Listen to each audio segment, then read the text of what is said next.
mouvement de soutien au candidat Karim Meïssa Wade bokki parti ak association yi fi teew te PDS invité leen maa ngi nuyu ñëpp kenn ku nekk ci turam ak santam maa ngi beral nuyoo Omar Sarr évidemment di sama xarit di sama camarade di sama frère di secrétaire général national adjoint coordinateur du PDS teewal fi Abdoulaye Wade maa ngi wax ci turu Front patriotique pour la défense de la République front boobu président Abdoulaye Wade moo ko sos ci octobre 2012 la ko Abdoulaye Wade sos téléphoné ma ne ma bu ma sañoon nga waxtaan ak waa parti démocratique sénégalais ngeen taxawal benn front bu mën a jàkkaarloo ak li fi ne mën naa sama wax mën na bañ a gudd parce que nekk ñu ci jamonoy wax ci jamonoy jëf lañu nekk parti démocratique sénégalais wax lu leen neex taxul may wax lii may waaj a wax c'est un très grand parti man am na Babacar junj na ko léegi fu ne jaar naa fa ci politique mais parti démocratique sénégalais militant yi ma gis ak ngëm gi ñu àndal ak mobilisation détermination bi ñu àndal bariwul lu ma ko gis ci militant politique kon parti boobu lu mu bëgg ci yoon war na ko mën a am octobre 2012 ba 2014 ba 2015 PDS fi nekk ak yeneen parti ñu koy wax parti allié di jàkkaarloo ak Macky Sall Omar Sarr mii na ci sama wet tëdd na ci kaso Amadou Sall mais tëdd na ci kaso Victor Sadio Diouf mii toog te di responsable étudiant tëdd na ci kaso Toussaint Manga docteur mii toog tëdd na ci kaso Karim Wade ci boppam d'ailleurs moo njëkk a tëdd kaso léegi li may wax mooy dama bëgg kenn kuy dem yóbbaale loolu xam nga lu nu manqué pour am li nu bëgg li nu manqué pour am li nu bëgg xam ngeen ko moom laa leen bëgg a wax organisation tout le peuple sénégalais en tout cas l'écrasante majorité du peuple sénégalais aujourd'hui est contre Macky Sall mais Macky Sall il est président de la République, il a l'État. L'État est organisé, l'armée est organisée,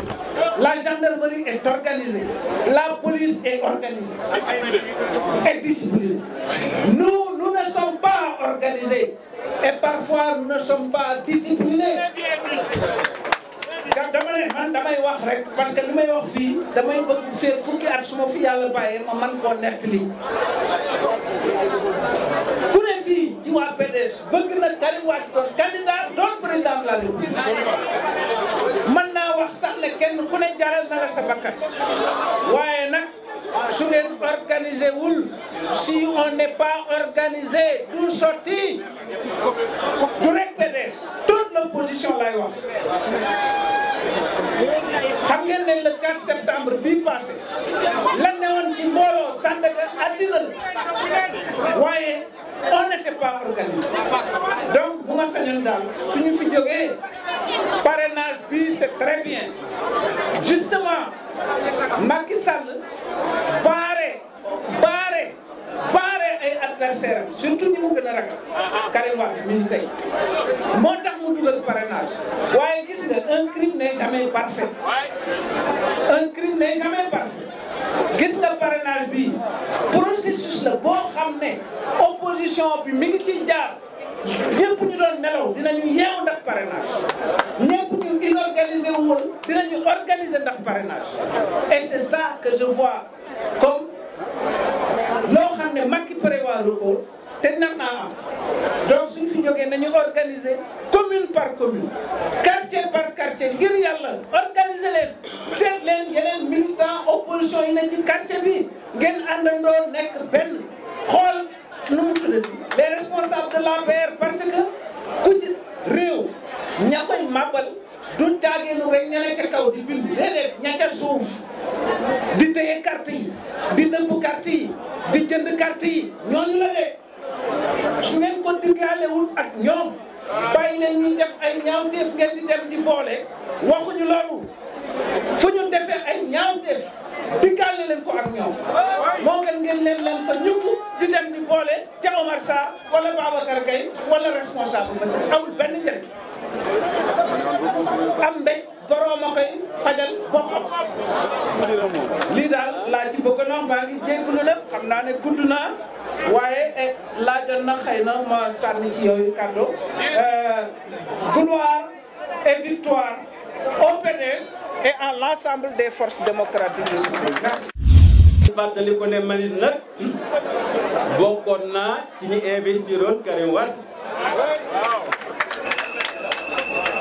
fii ci permanence parti bi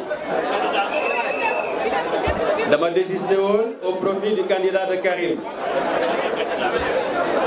boo gisee tim ma ñëw fii bokk ci front de résistance démocratique la ma waxoon keroog ci meetingu Cheikh Dieng ma ne xandeer ku ko fekk ci déeg doo ko laaj lu mu fee def ndax te jëla bokk ma ne léegi yéen coow li Mamadou Decroix wax le problème pour Karim et le PDS ce n'est pas le parrainage ndaxte PDS am na capacité boo xam ne en 24 heures mën na am 100 000 parrains la guerre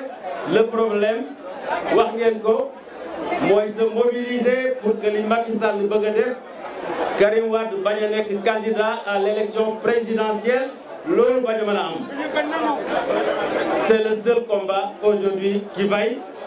parce que il est sûr que bu Karim taxawee jàkkaarloo ak moom nu mën a demee rek mu daal pour jeexal man nag fii dama fi gan damay wax ne pour ngeen xam ko xaj na bokkatuma ci PDS mais yàlla dafa ma may def naa ne je suis le seul boo xam ne génne ne parti bi bu PDS woote mu ñëw je suis le seul boo xam ne génne na parti bi te tey sama relation ak Abdoulaye Wade tey la gën a dëgër parce que loolu dafa am loo xam ne lu bëri mi ngi koy wundu mérite na xalaat parce que mënul def leneen lu may def ma doomam mënul maa def leneen lu may def ko sama baay Karim Wade mënul nekk leneen lu may sama rak man it mënul maa nekk leneen lu may magam kon maa ngi leen di sant di leen gërëm jërë ngeen jëf. maa ngi leen nuyoo bi ci képp kuy responsable national góor ak jigéen mag ak ndaw di leen nuyu ci turu jigéen ñëpp di leen sant di wax ne fii góor rek fii ku fi toog rek góor ku ne waroon ngaa di yëf yi bëri na xaalis bi bëri na liggéey bi bëri na am na ñoo xam ne amuñu lu suukar banaada waaye ñu yor seen xorom bi naan di xaar rek gis ko donc jaaraama yéen maa ngi gërëm les mouvements de soutien à travers Saliou Dieng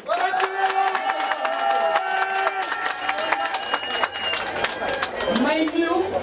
mag ak ndaw góor ak jigéen Cheikh Dieng sama càmmiñ maa ngi lay nuyu bu baax di nuyu Marie Aw di nuyu Adja Ñaañam di nuyu Ndeye Gaye Cissé di nuyu Koumba Ba mi topp ci man à travers ñoom toutes les femmes du parti maa ngi gërëm ñëpp di sant ñëpp dama wax ne Macky Sall man dama ko bañ a tudd sax ba naan Jimbori Sall ma dem yàgg na sama gaaw Jimbori Sall mii laa ñu bëgg bëre bañ bëre mënu fee nekk rek nag lu ma neex laay def te du ma bëri xiifal nit ñi ne du bëri xañ xale yi liggéey ne du ma bëri taw bi tawul mu ne du ma bëri dund bi cher mu ne du ma bëri nit ñi amuñu ndox mu ne du ma bëri tas yaakaaru jaam yi ba pare du ma bëri man ka nekk la ma waxoon nag ca Italie laay wax dama ne ki war a bëree muy Karim Meïssa Wade fii ci Jokalante ma ngaa ji Wade c'est l'homme qu'il faut à la place qu'il faut dama ne Karim Wade doomu président la ba papaam def 12 ans de pouvoir kenn mosul a gis loxoom bii mu takk ci montre bu jar téeméeri million ak fukk ak ñett Karim Wade nekk na fi ba papaam wàcc kenn mës na nekk Karim Wade ci boîte de nuit wala buy taxawaalu Karim Wade nekk na fi ba papaam wàcc kenn mësu koo nekk ci ñàkk kersa wala impolitesse te mën na ko def ndax moo xew ci jamono Karim Wade li papaam Abdoulaye Wade def ci réew mi nga xam ne lu waaye xamal nga ko sa doom xamal nga ko ñi nga àndal Karim mooy suñu candidat tey et c'est pas la première fois man ma di ko wax ne nous n'avons pas un plan B nous n'avons pas un plan C amuñu X amuñu Y benn candidat rek am congrès ko fan muy Karim Meïssa Wade moom la ñuy jàppale. léegi maa ngi leen di nuyu ci turam woo na ma ni ma dafa bëgg téeméeri jigéen téeméer ñi ñoo gis juróom benn fukk ba doon ay jigéen parrainé ko ndax il compte sur les femmes et les jeunes donc man waxuma 60% mais dama ne 80% des parrainés doivent être des femmes parce que jigéen mu nekk jëkkëram nekk xaritam nekk dëkkandoom nekk ñoo nekk ci daayira yi ñoo nekk ci xew yi ñoo nekk ci robinet yi ñoo nekk ci marché yi te genn góor jéematul dara lépp wàccoo ko nañ ko jigéen ñi kon war nañoo fexe si loolu sax nii amal ñu dem yoonam kenn doon ko gis na dem na dem na dem na dem na dem na dem na dem na dem na dem na dem et pour terminer Babacar sama jàmm yi et pour terminer dama ne après Omar Sarr le secrétaire général national adjoint je serai la deuxième à parrainer le candidat Karim Wade au nom de toutes les femmes du Parti démocratique sénégalais. Je serai la première à signer à mon nom et au nom de toutes les femmes. dama ne Karim Wade du candidat foofu Karim Wade est un candidat mondial. dama gis benn tubaab may wax ak moom ne dafa bu mu waree si bu seul qui aimait Karim Wade ma ne ah boobu ne toutes les personnes aiment Karim Wade. donc yal na ko yàlla dafa jar ci mbóor yàlla na wàcc ñi mu àndal yàlla na wàcc yal na mu abal ñoo dem boo danoo soog ñoo dem maa ngi leen Mesdames, Mesdemoiselles, Messieurs, militantes et militants, aujourd'hui est évidemment un moment historique pour notre parti et le candidat qu'il a désigné lors de son dernier congrès. Karim Meïssa Wade a été désigné dans un congrès ouvert à la presse. Des candidats se sont présentés et à une majorité écrasante, le Congrès, le parti, a désigné son candidat. Depuis, vous le savez, condamnation, tentative de détruire notre candidat, exil, mensonge, etc. Depuis, vous le savez, notre candidat est debout, comme il a été debout pendant 3 longues années en prison, du fait de son choix de lutter pour le peuple. Les coups bas ne l'ont pas ébranlé. Les trahisons ne l'ont pas fait fléchir. Depuis, vous le savez, notre parti est debout, malgré les trahisons, debout dans les combats pour les libertés et la démocratie, debout dans les combats pour le pain et l'eau. Militantes, militants, membres des mouvements de soutien, ce moment est historique. Et vous êtes venus nombreux marquer de votre présence cet événement. C'est vrai que nous ne voulons pas de ce parrainage décidé par Macky Sall pour ajuster les candidatures, pour avoir les candidats qu'il aura choisis lui-même à la prochaine présidentielle. Avec toute l'opposition, nous continuons à nous battre contre toutes les mesures liberticides de la dictature de Macky Sall, parmi lesquelles les modifications de la loi électorale ayant permis l'introduction des parrainages. Rien n'interdit notre candidature que la peur bleue de Macky Sall. Nous, en tant que force du peuple, nous devons mobiliser, découpler la lutte pour obtenir, au-delà de la question des parrainages, nous devons obtenir la prise en compte des autres candidatures de l'opposition, de celle de Khalifa Ababacar Sall et de toutes les autres. La mise en place d'une autorité indépendante pour organiser les élections, l'accès au fichier électoral pour tous, nos cartes d'électeurs. Nous n'avons pas peur de Macky Sall et de ses moyens de répression. Nous sommes invincibles puisque nous sommes le peuple, nous sommes le nombre. chères sœurs et chers frères, le mouvement pour en finir avec le régime de Macky Sall est engagé. Nous devons mieux nous organiser et mieux organiser le peuple, aujourd'hui fatigué, mais prêt à l'assaut. Nous n'aurons plus le laisser seul avec ses parrainages et continuer la mobilisation permanente pour faire face. Mais nous avons le devoir de lui montrer que même sur son terrain, nous pouvons le battre. Chers invités,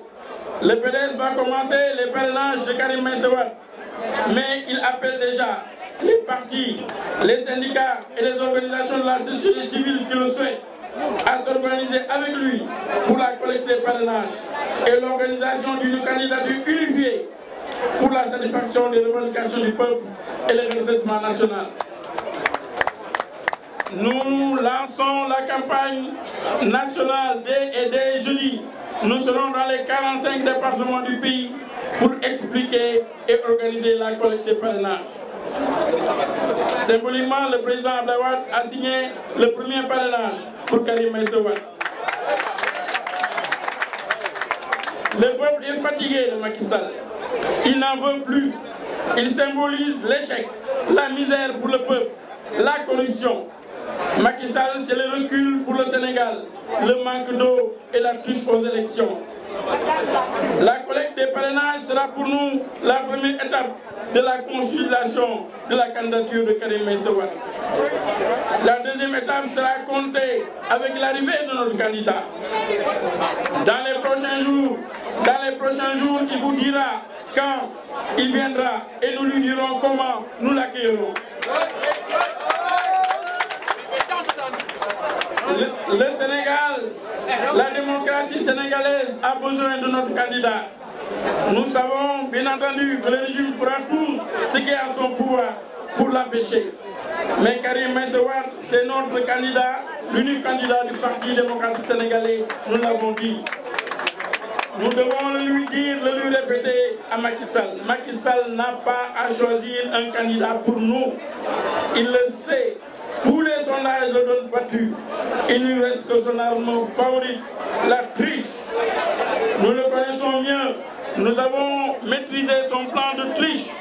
Nous sommes prêts à le battre. Nous le battrons à l'élection présidentielle du 24 février 2019.